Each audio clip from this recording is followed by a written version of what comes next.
That's the first thing I think. I need to make that far.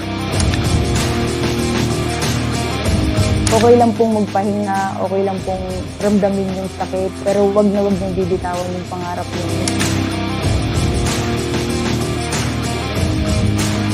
Kung tatanungin kung kaya kong higitan, kailangan kong tanggapin na kaya ko.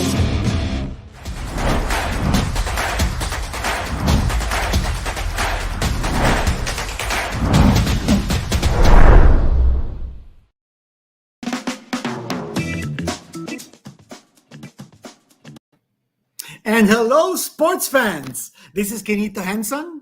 And I'm Dyan Castillejo. Get ready to uncover the future of Philippine sports. Now let's navigate and break down this game. And kick it back with our super inspiring athletes here at the Olympics. Well, first of all, we want to apologize to all of our viewers. We're coming in about 30 minutes late, and for good reason, because we put together a cast of very important people to talk to us about not just the Tokyo Olympics, but in particular, the boxing contingent in Tokyo. Dyan and I are live coming from Tokyo. And, well, Dyan, I'm going to spill the beans. We've got first the president of ABAP. That's the Association of Boxing Alliances of the Philippines. Mr. Ricky Vargas is with us tonight. The ABAP Secretary General Ed Picson, and Dyan, our coach. You want to introduce him? Our coach, he's an Aussie coach, but he's super Pinoy at heart, Mr. Don Abnet. Yes, he's going to talk to us about everything they've been doing to get all the winnings they've been doing here in Tokyo. And also, hopefully, later we're going to be able to chat with Irish Magno, who also had a very impressive performance here in Tokyo. Well, you know, of course, we know that boxing already has 2 medals in the bag. So they are kicking it right now here in Tokyo. Well, as you all know, here on Play It Right, we root for the athletes and we always keep you right in the middle of the action. This is your one-stop shop for the latest on the greatest in sports. And we are here to play it right. That's right. Okay. Well, sports fans, we always love to hear from you. So if you have any questions, just throw them in and we'll try our best to answer those questions. And Dyan, maybe we can share a little bit about our experiences in Tokyo before we open up the stage and bring in our guests. Dyan, how's it been for you? I know you've been able to penetrate that Olympic Village. Very difficult to penetrate that village unless you are accredited. But Dyan, you're in there. Yeah, well, you know, it's, you know, this is my 3rd Olympics that I've covered, but you know, the ambiance and the atmosphere of the Olympic Village is unlike any other. Just to be, you know, to be seeing all these elite athletes walking around, the physique, the drive, of course, also the cheer, the camaraderie. You can see a lot of athletes talking, eating, biking. You know, here in it's a very different Olympics. It's kind of like scaled down. All the athletes are wearing masks. You know, when you go to the dining area in the 1st and the 2nd floor, the tables have partitions. So, and you have to wear plastic gloves, just like we do here in the Hotel Quinito, to get the food. Of course, there's all kinds of food you can think of: Japanese, Chinese, halal, vegetarian, gluten-free. You've got all the kinds of fruits and vegetables, all the different kinds of Japanese drinks. So the athletes are definitely getting a good taste of Tokyo. It's a super bubble. They have electric buses that go around that take you from one building to another. It's kind of fun. I think what's really nice is, like, you know, the buildings, of course, each have the flags of the different countries. There's also a road where all the 200 countries have their flags there up, and it's just a great atmosphere. And you know, when you go to all the venues, you can, even if there's no audience, you can really feel the intensity and the drive of the athletes. And of course, that is the same vibe we're getting from our Pinoy champions. Well, it's really a challenge for anyone to survive this, well, I might have to say ordeal. Even Dyan and I, as well as the other athletes, we've all experienced just going through the airport, the different desks that you need to stop at to be able to get your approvals and clearances from one to the other, then taking a saliva test. So you're at the airport getting cleared anywhere between 2 hours to 5 hours. So Yeah. it is not difficult. And even when you're finally settled in your hotel, you know, the hurdles don't stop. It's one obstacle after another. So this is really a very challenging pandemic, but we've got to give it to Philippine Olympic Committee President, Congressman Bambol Tolentino, our Philippine Sports Commission Chairman Butch Ramirez, for making all of this happen. And also the athletes, for them to come all the way to Tokyo to be able to tell COVID-19 that we can do this, we can beat you. This is the triumph of the human spirit. And we're all just so happy that sports is alive and kicking here. And as far as the Philippine delegation is concerned, we already have 1 gold medal. We've got 2 medals in the bag with boxing. And talking about boxing, Dyan, I think it's time that we bring them in, because I can't wait to find out what are the thoughts of ABAP President Mr. Ricky Vargas and ABAP Secretary General Ed Picson and Coach Don Abnet. We want to hear your thoughts, because we're very excited about the prospects of boxing. We might be able to get 1, maybe 2, I don't know, maybe 3 golds. Let's bring them on. Hey guys. Mr. Vargas. Hi, Quinito. Hi, Hello. Dyan. Good evening. Congratulations. So first of all, Mr. Vargas, you know, I don't want to have, Yes, I don't want to say, good evening. I don't want to say congratulations yet, although we've got a silver in the bag and a bronze in the bag, but that silver could be gold. That bronze could also be gold. Mr. Vargas, tell us about the turnaround of the Philippine boxing team in the Olympics after having been blanked for so many years. Well, Quinito, I want to hear the national anthem played again many times. Yes. So I'm in touch with the boxers. They're gang-ho. They're super focused and confident. I think Abner Don had a lot to do with the change in form and style and technique, and we thank him for that. But what's important is we are a team. We are one voice.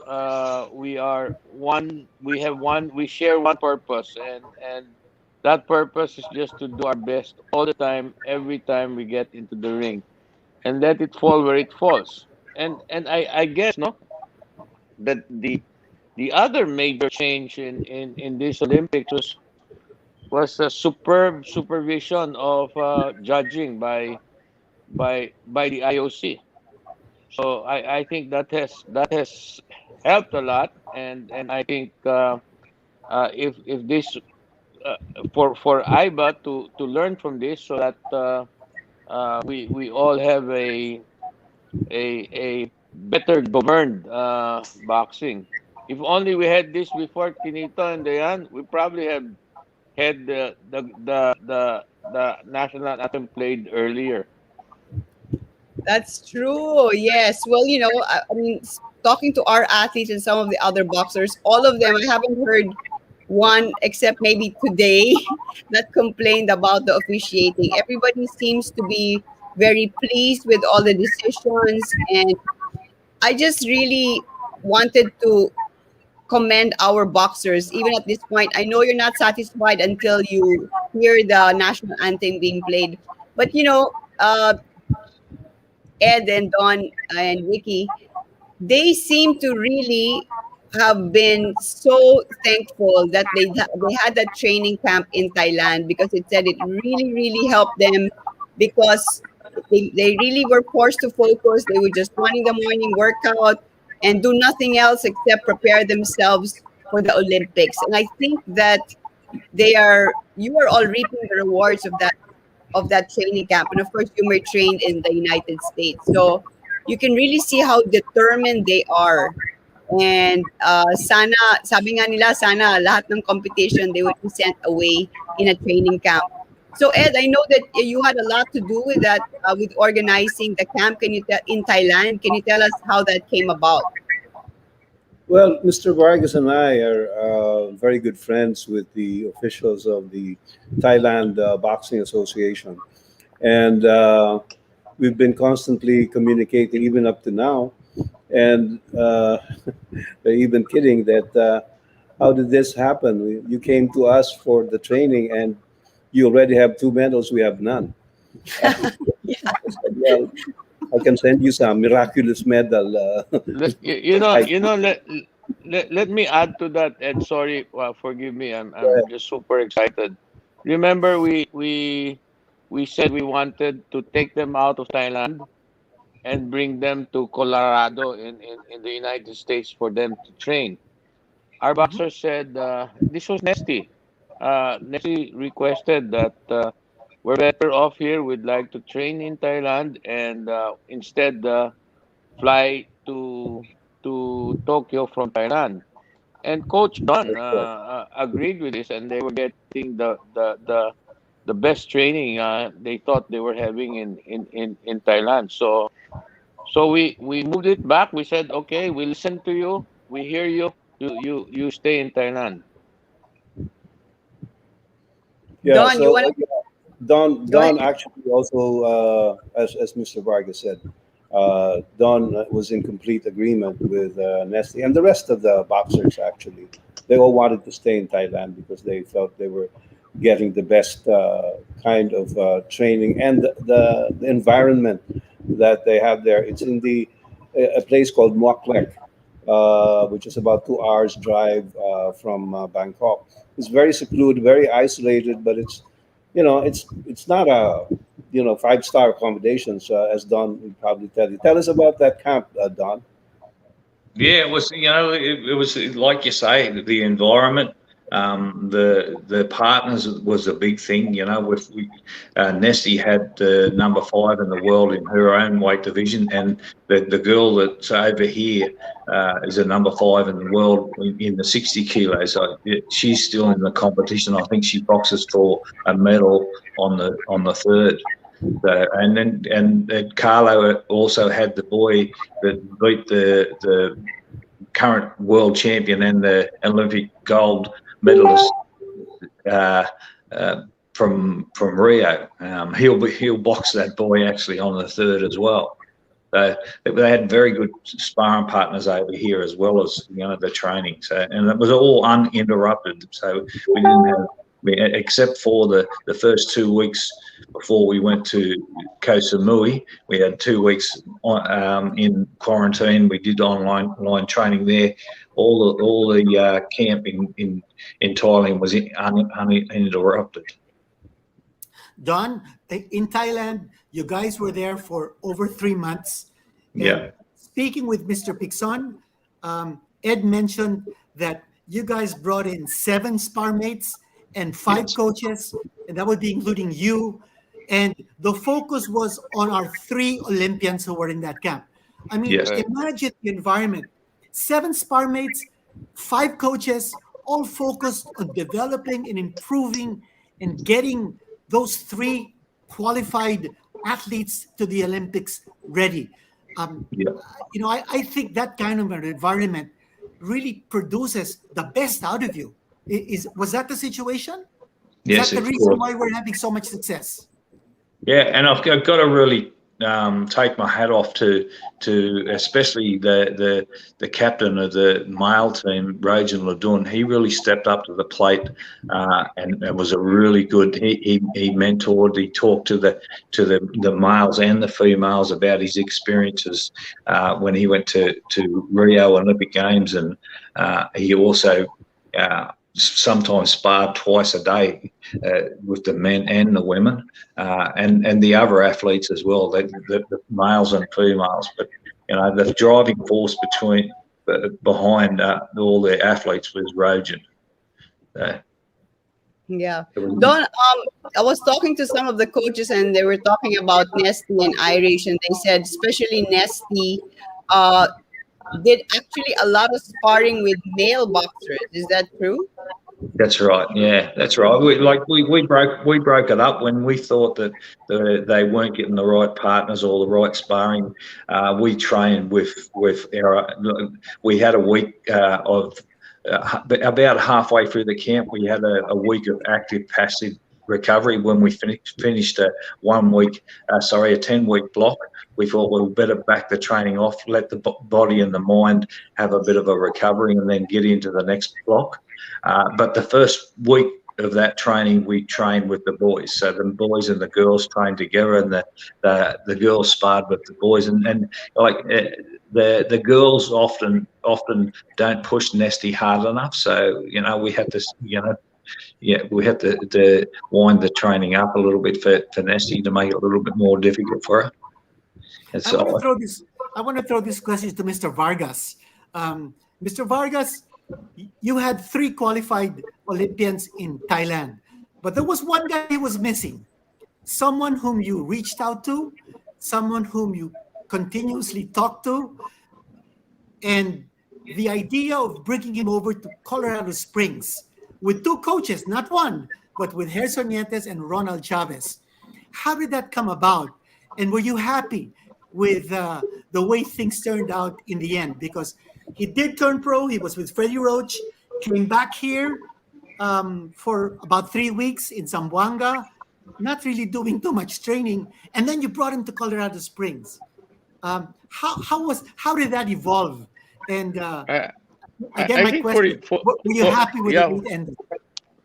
Yeah, I think for Eumir it had to happen because it's a total journey for him and experience. He's a very confident boy, a very strong boy, and it had to happen this way. And I was just exchanging messages with him tonight, and he said in his message that the Colorado stint and bringing in coaches for him was really a very, very big help. And now the team of coaches and the team in Tokyo is very much helping him develop, helping him get his confidence back, his technique and his style, and he's very confident that he's going to go through this with another medal. But I said his strength is also his weakness. So I said one game at a time, one round at a time, and we'll get there. So you are strong, you can do it. Follow the rules, follow the process, follow what we all planned out, and you'll get there. But it was also learning for me because he started with us, Ed, but when he was 15 years old. Right. Wow, that young. We saw him. We worked with him, and if there was any parent figure here, it was Ed. So when I was saying he will be back, and this whole total experience taught us a lot too. Don't give up on somebody that's going to bring you honors in the order. And we never gave up, and he never gave back too. Yeah. Well, Eumir is looking really confident here. Today, of course, we all saw that knockout punch with the right hook in the first round, and he's looking like super strong. Can you tell us your thoughts? I'm gonna start with Don. If I may add, I was asking Ed that a while ago. I said, Ed, he's throwing more than one punch. He used to be a one-punch person, and that's a very good sign that he's playing amateur Olympic style, and he will not wait for the one punch, but he will play like a boxer. So this is all Don. Maybe Don, you can talk about that transformation. From the professionals back to the amateurs. Mm-hmm. His transformation. Yeah, like the fight today, you're dead right. Sometimes he likes to get in there and try to muscle up on his opponent. Both the opponents here, the first one we actually wanted him to go further. We instructed him to go to the body when he hurt the boy to the head, but the doctor, he was hitting he was picking his punches, but there was still power in the punches, and the doctor seen that there was probably going to be an accident. There was probably going to be an injury, so she pulled it up. And then today also he picked his punches and then end up hurting the boy. So but there's a lot of technique going into the boxing now rather than all a bullet at the gate sort of thing. Just to follow up on Eumir, Mr. Picson, Ed, tell us, are you frozen, Ed? Oh, okay. Nice. Ed, I wanted to find out, what are your thoughts on Eumir? I mean, he's hardly raised a sweat. He's only gone 2 rounds in 2 fights. But now he's up against a robot. I mean, this Ukrainian is a fighting machine. You think the way that Eumir blew out his first 2 opponents will be the same kind of fight that Eumir will unravel when he goes up against his fighting machine? Well, a wise man once said, "You can never can tell." Yeah, you don't know what's going to happen. I don't think Eumir or Coach Don planned those knockouts, those stoppages, but they happen. But they happen because of good preparation and good planning. I'm sure that Coach Don and Coach Ronald and Coach Elmer have devised something to try and mitigate the talent and skill of Kisniak.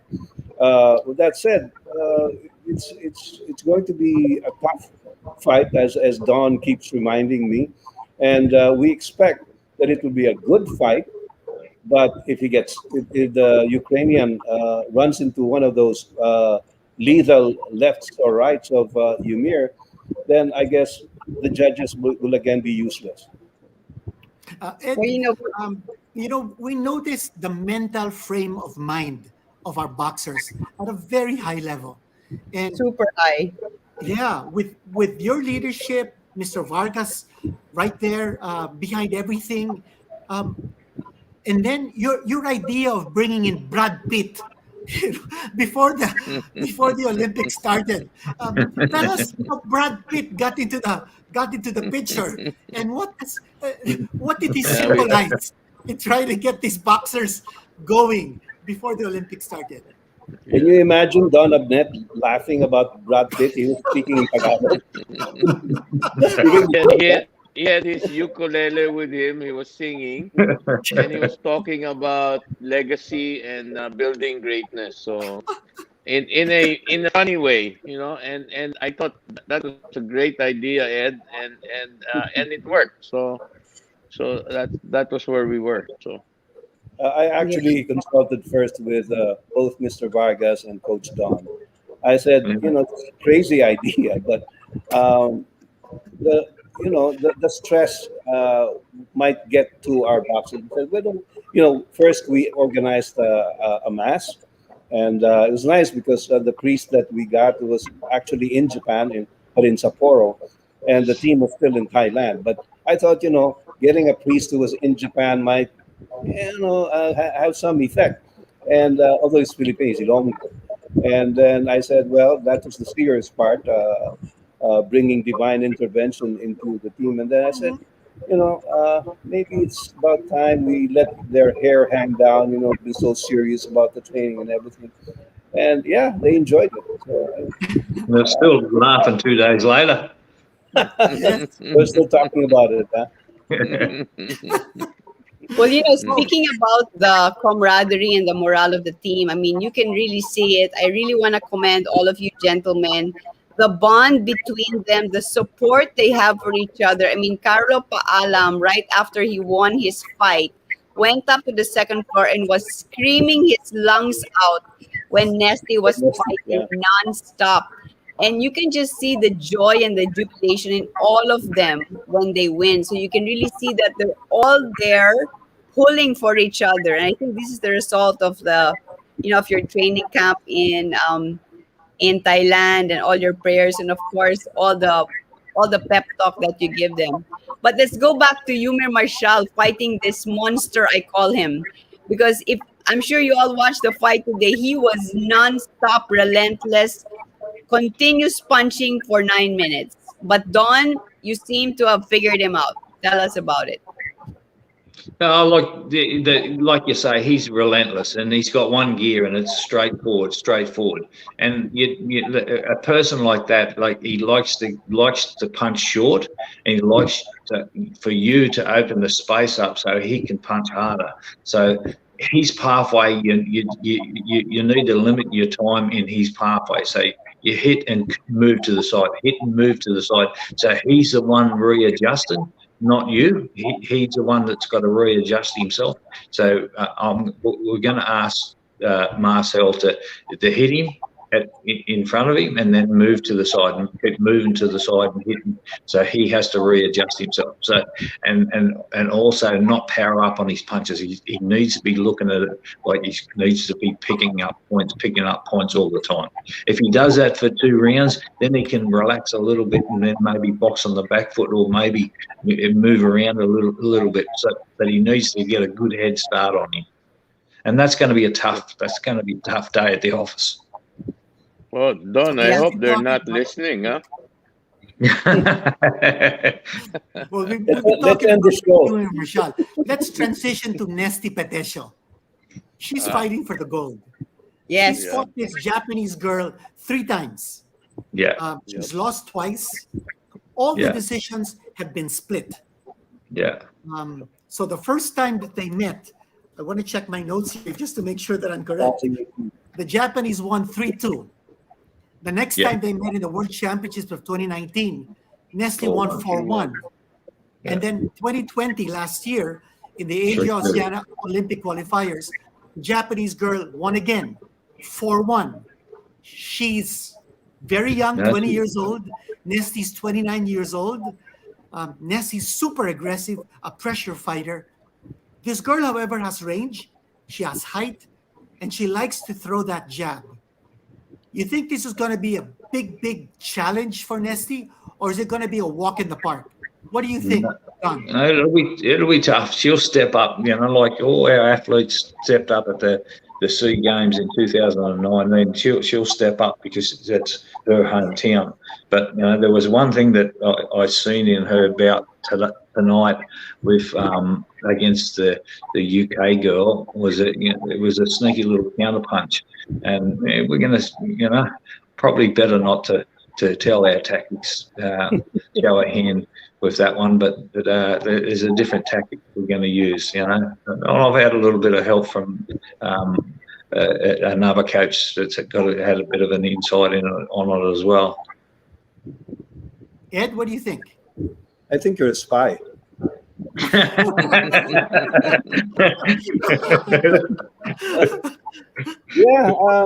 I'm very confident that Nesty has it in her. With the help of Coach Don and our Filipino coaches, I don't see why she can't win. Like I said earlier to Dyan, when Nesty is of sound mind and body, she's almost invincible. And that's how we see her here in Tokyo.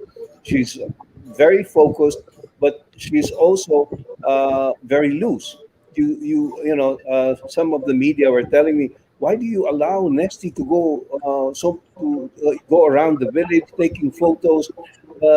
She should be concentrating on her fight. And I talked to Don. I said, Don, is it true that Nesty has been, spending her time just in social media, going around taking photos all over the village? And Don says, no, every time I look in on her, she's either asleep in her room or she's in the balcony talking to someone.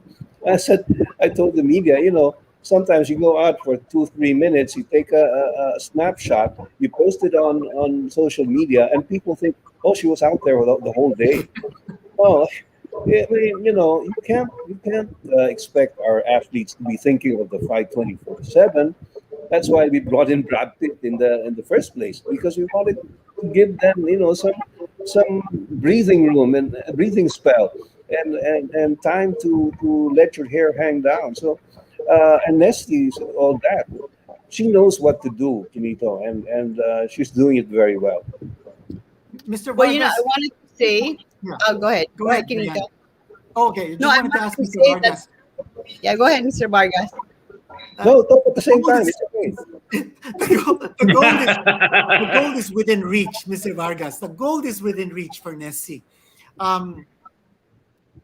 What do you think she has to do to make it work? That magic. This 57 kilogram weight class, the featherweight division, was introduced for the first time in the Olympics this year.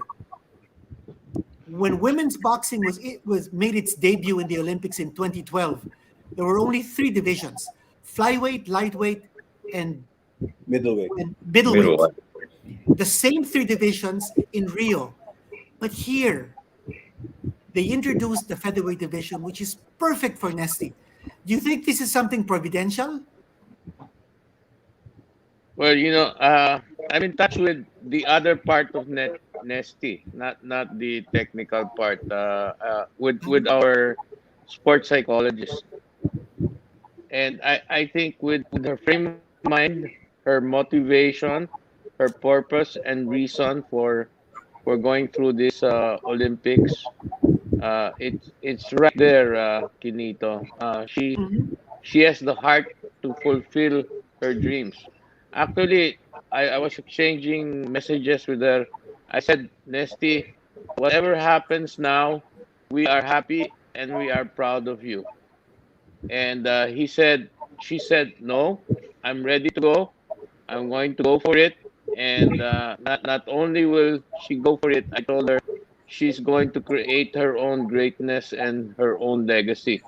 And guess what? It's no longer for ABAP or anybody else. Nesty, I said, this is for you, this is for the country, and this is basically for your family or for whatever purpose you have in mind. This is for you. This is for your getting you on the map, and this is your legacy. So she's there. Now, on the other side, you also have her nutritionist. Her nutritionist is Janet Aro. She's a nutritionist of a gold medalist and a champion, right? So she's Yes. there. She's beside her. And talking to Janet, she's saying she's in perfect condition and her strength is at the right level. Now with that whole team and Don there on the technique in the inside, I think we got a good chance uh, of winning another gold on Nesty. But even if she does not, we are so proud of her on what she has achieved. And all our boxers, we're so proud of all our boxers, including Irish, who has shown the courage that each one of us asked from them when they went to the Olympics. Yeah. Well, I think we were there, and I think I was sitting beside you when we felt that Nesty got cheated in the Asian Games. I remember that fight very well. Sakit, no? And yeah, as speaking to her here, I can really feel her motivation is at 101%. I was amazed that everything that came out of her mouth was para sa parents ko, para sa mga kapatid ko, para sa mga pamangkin ko, para hindi na sila mahirap, para hindi na sila maghirap. She doesn't want her parents to work. She wants to buy them everything they need. She wants to provide all their education. I said, Nesty, yung sa'yo, ano yung para sa'yo? Hindi ma'am, para sa pamilya ko talaga to. This is really for my family. And you could see the desire in her. I mean, just the way she turned that fight around. I mean, her last fight, after losing the first round in the scorecard of the judges, she really just poured it on. And I also wanted to comment on what you were saying earlier about the boxers sometimes going out. I mean, you can't stay in your room like 24 hours a day. And personally, I really feel that when they go out, even just to the dining hall, and just getting to that environment of being with top athletes, seeing what they're eating, and just how they're moving, communicating with each other, that all helps the psyche. I mean, like you said, you can't just think of boxing 100%. And like today, I saw her walk the clinic. She was getting something, just a walk from the building to the dining hall, that already does a lot for you. And the nutrition, I wanted to say, I spoke to Janet Aro a lot, and she said she really does guide them how much carbohydrates to take, when to take it, how much protein, the recovery food, the drink, the fluid. I mean, it's all part of the equation. And I can say that I, I am really enjoying the way I can see their focus, their determination, their drive to win. It's very nakakataba talaga ng puso. It makes me feel very proud to just be around them. So Nesty, against the Japanese, she's definitely not satisfied, Quinito and everyone, with her silver, although she's ecstatic about it, as you know. But I know in her heart she's really going for the goal, just like Eumir. I There's wanted to also shift. another dimension Go ahead. there, Correct. Diane, because there's that redemption factor that Nesty has in her heart. She knows that she failed herself in Jordan when she lost to Syria, and I'm sure that is also in the back of her mind, and she'd like to turn that around. That is a very strong motivation on her part because she knew back last year what happened was unacceptable because she always thought all of us thought that she had the Japanese's number, but it didn't turn out that way, and she admitted that she lost it, and she was blaming herself. So now she knows what to do. But then again, it's been more than a year. I'm sure the Japanese has also prepared something, and they have a very, very good coaching staff as well, as Don will probably confirm. They do their homework, and like I said earlier, we're in for a good fight. Okay, now let's talk about our last qualifier, the one who's still alive and kicking, the flyweight contender Carlo Paalam. Don, what do you think of Carlos' opponent? He's a defending Olympic gold medalist. He is the reigning world champion at flyweight. Zoirov Shak from Uzbekistan. He looks like a formidable foe. He is probably considered the favorite to win the gold medal in the flyweight division. What are Carlos' chances against this man? You'll probably laugh at me, but I believe that Carlo can beat him. He'll be a handful, that's for sure. But in his last couple of fights, he showed some weaknesses. He showed that he's 5 years older than what he was in Rio, and his reflexes are slowed down.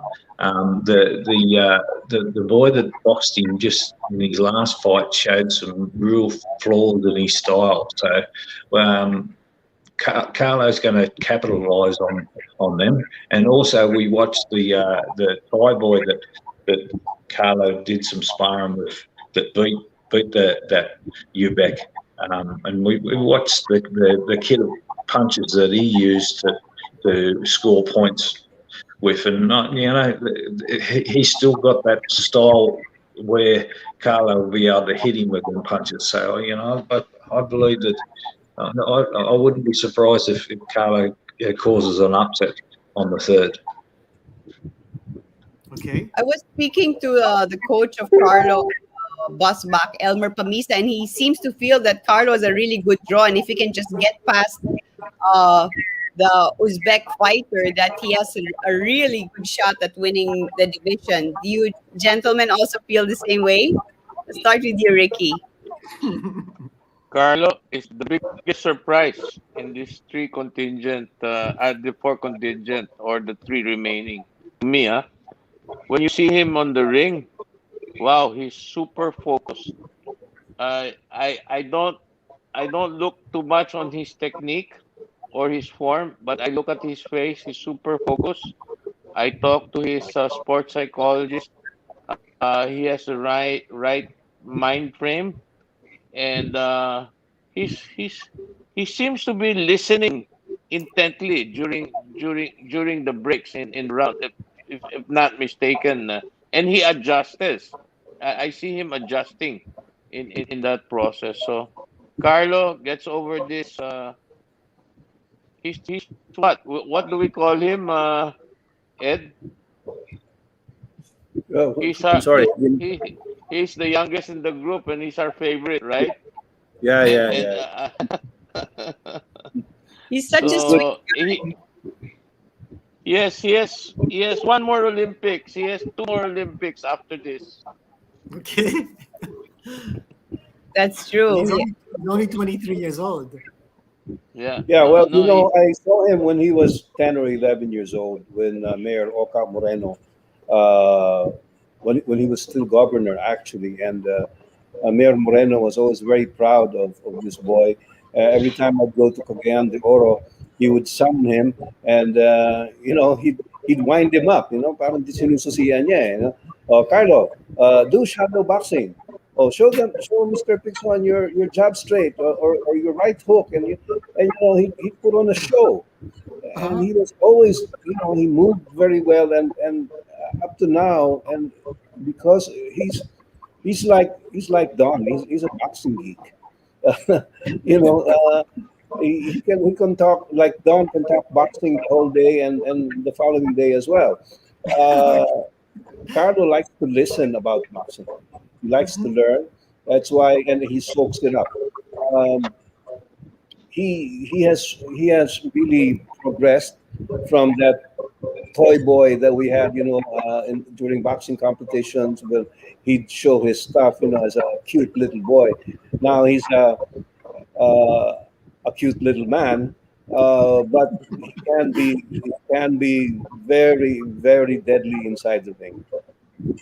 Yeah. Alam mo kung mga anak ko 'yan, alam ko, I know that Eumir will will will will win it, no? And I have so much confidence in him. I I know we follow Nesty because we want her to focus, and she could be sometimes unfocused, and she knows that we're always she's a happy child. She's a child that can exist, but she's a happy child. Uh, si kung naman sa akin si Carlo, uh, he tries very hard, and he has had his frustrations, and I really want him to get into to the podium, to the medal podium. I really want him. When he fights, I get when Nesty fights, I get very emotional. When Carlo fights, I don't want to watch it. Okay. When Eumir fights, I'm there. I'm there. I want to watch Eumir and expecting trouble. No. So that's how I feel. So I call up Ed. I said, so what happened in the first round? Okay. When Carlo fights. Nahihirapan eh. when Nesty fights, my God, I get so emotional, and when she wins, I can feel her emotion. So Yeah. it is something that different experience for the three. Uh, and for Irish, I just love her dedication. If she were my child, she's probably the most studious, the most dedicated, and the one who wants to learn the most. And she'll be a very good example for other boxers. She can lead other boxers, I think. Yeah. Well, Yeah, I just saw a comment by one of our viewers, RC Bautista, and I don't know if we can flash that on our screens again. Very A nice comment from comment. RC Bautista saying that if pro boxing has Freddie Roach, the Philippines has Don Abnet. Here it is. If professional boxing is Freddie Roach, amateur boxing has Don Abnet. Don, I your agree. reaction to that comment? What was it again? Sorry. This comment from RC Bautista, who's watching us right now. If professional boxing has Freddie Roach, amateur boxing has Don Abnet. Yeah, I take that as a compliment. Quinito, Yeah. the stay of Eumir in the U.S. with Freddie Roach and the training he got there is not all put to waste. I think there's a lot of learning that he was able to absorb there, and in Mhm. a way, he has begun to see what what what professional boxing is all about, and his exposure and probably his sparring with professional boxers has has taught him a lot and brought him some confidence as well. So it's not all gone to waste, and it was all part of the journey. Maybe if he didn't go to that journey, it wouldn't be as successful as this. So, God gives us all these challenges, and He fixes it as well, right? Yeah, So we're that's here. true. So he's doing very well. So that's where Yeah. we are, and we're happy for that. Yeah, I remember when I was speaking to Ed a couple of times and Ricky and when you were planning like okay where our boxers would go, right? Some of them would go to Thailand, and then Eumir was doing pro boxing. Was he going to compete in the Asian Championships and all that planning? But it all seems to be working out. I also wanted to let our viewers know just how dedicated our boxers are.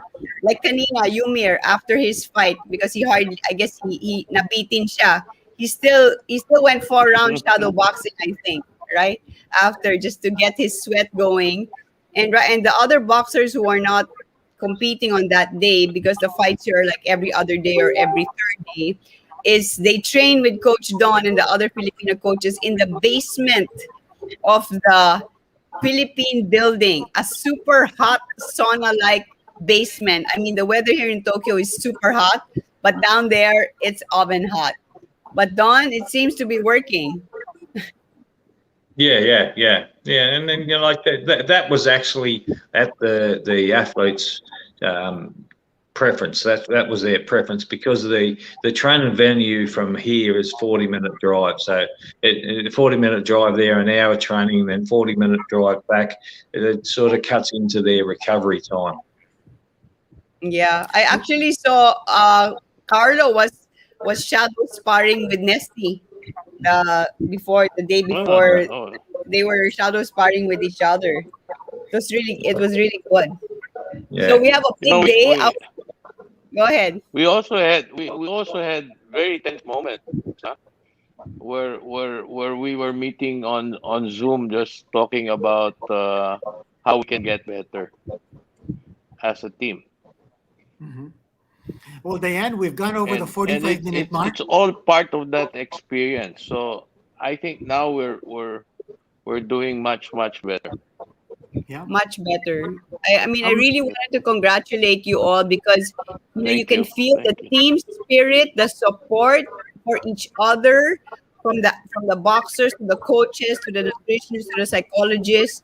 It's and from you, the leadership of ABAP is tremendous. So I'm so happy for them, and with the clean judging here at the Olympics, I think the Philippine boxing team is just only beginning to start winning more medals at the Olympics and other big boxing events. Thank you. Well, we want to Well, thank you can I very much just add, again, Quinito, before we gentlemen, go, for if uh, I may, yes, me, please. Yes. uh, yeah, as you know, Karina, my wife, is part of the boxing task force of the Mhm. IOC, and she was telling me the observations of the other technical officials. Number one, they said that the Philippine team has a new look, and they said that coaching is impeccable. Uh, Number two, they love Nesty Petecio.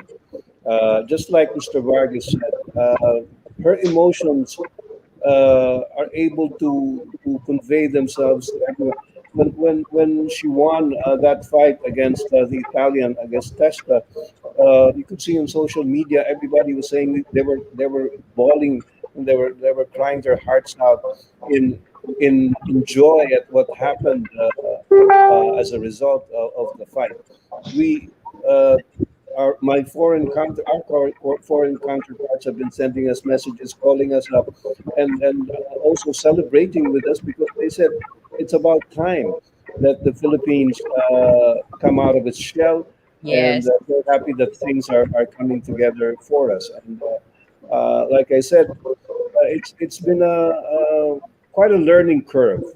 The learning curve has been steep, long, and winding. Finally, we got, I think, we got it. And with the sports science team helping us out, we've had the sports science team for about 10 years.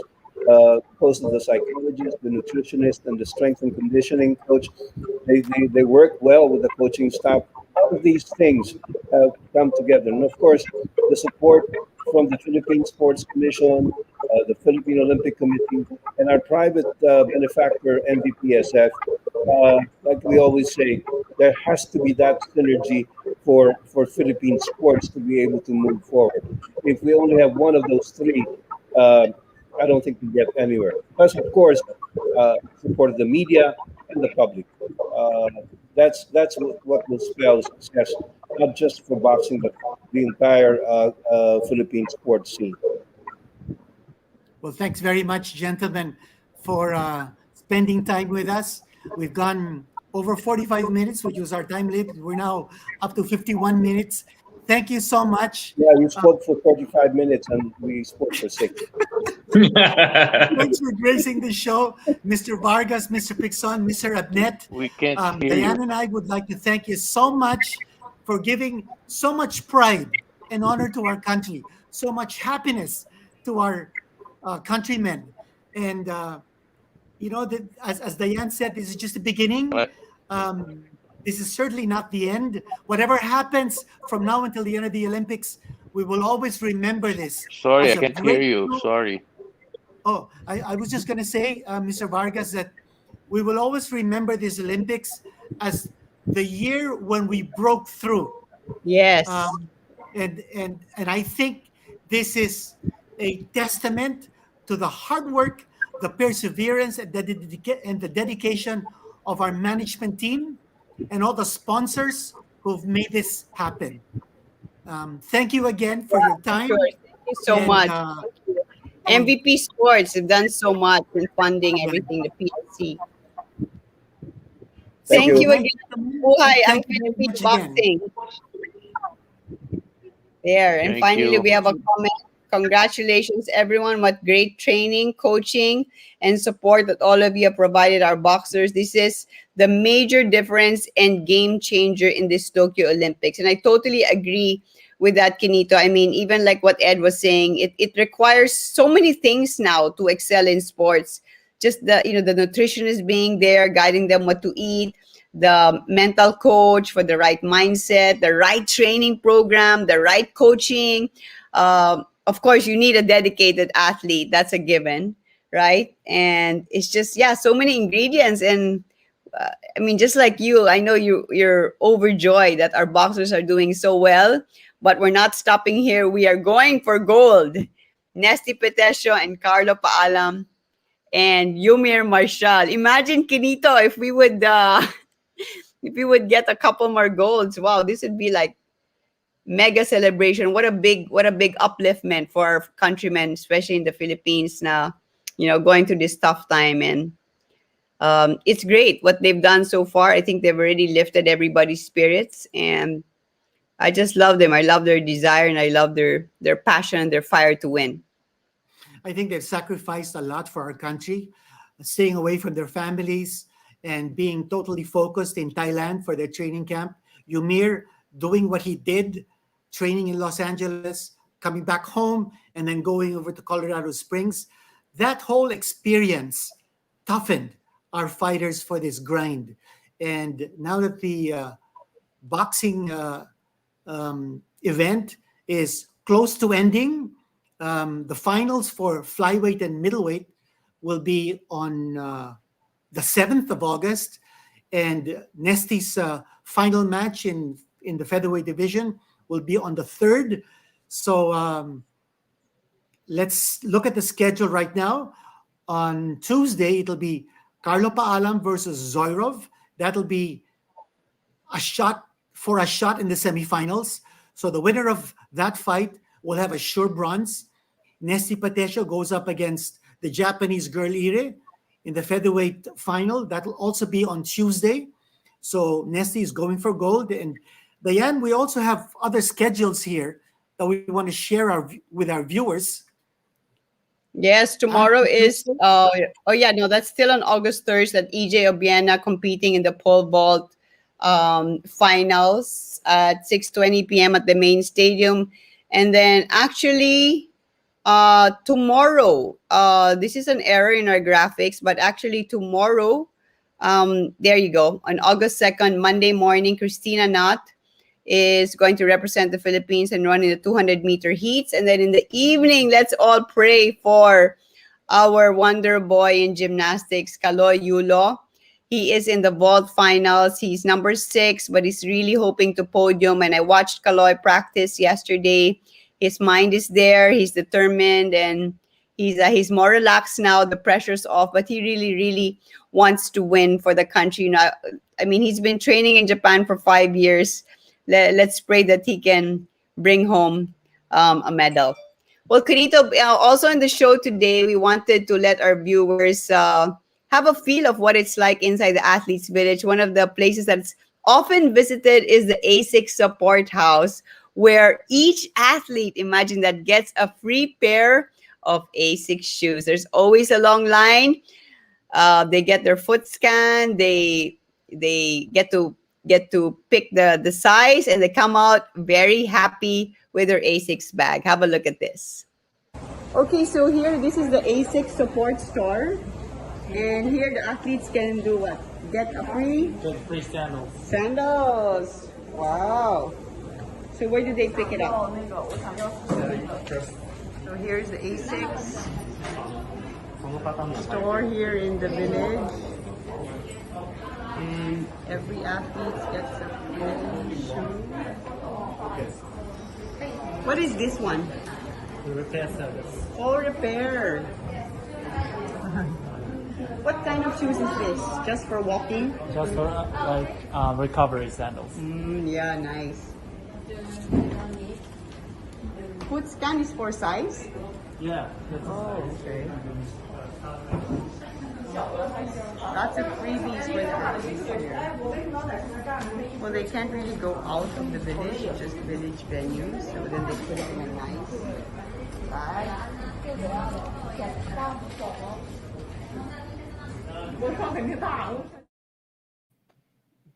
Yeah, well, actually, Quinito, we're so proud because actually, Asics is not just a sponsor of the Philippine delegation, but you actually see a lot of the contingents with the Asics logo. So very much a company that's just like us. We're wearing Asics. We'd like to thank, of course, our sponsor Asics, making this trip possible for the both of us, and making this show possible so that we can reach out and interact with all you viewers. Asics Philippines has created a delegation wear range so that Filipino fans are able to support the team from afar during the Tokyo 2020 Olympics. You can check out the delegation wear collection in the link below. So let's all keep cheering on Team Philippines. So thank you, Asics. And remember, you go to the Asics store, you saw that our website over there, that link. We want to be able to invite you to visit the Asics stores in the Philippines and wherever you are. And we can assure you the merchandise is top class, and the delegation wear is something to wear, something to own, because Dyan, this is going to be a milestone in Philippine sports history. What we have seen unfold in Tokyo is history making for the Philippines. The gold medal, the silver medal that's already assured, another bronze medal that's already assured. The most medals the Philippines has captured in the Olympics was 3 in 1932. So we've already matched that with 3, and we might be able to even have more than 3. So let's keep on cheering for Team Philippines. And thank you, Asics Philippines, for backing the Philippine delegation. Yes, for sure. I mean, Quinito, we've been wearing Asics for a while now, but when we wear this special Tokyo edition of the Asics wear, it gives us extra pride. Like you said, the quality's there, and with the quality, when you feel good in what you're wearing, it also super helps the performance, diba? Well, thank you very much, sports fans, for staying with us in this special episode that we are doing for you from Tokyo, from the Olympic Games, the delayed Olympic Games. We hope you'll join us again in our next episode. And don't forget to join us and be part of the game. Stay in touch with us through Instagram, through Twitter, through Facebook, and make sure that you subscribe to our YouTube channel. This is Quinito Henson. And I'm Dyan Castillejo. And we're always here to play it right. Play it right.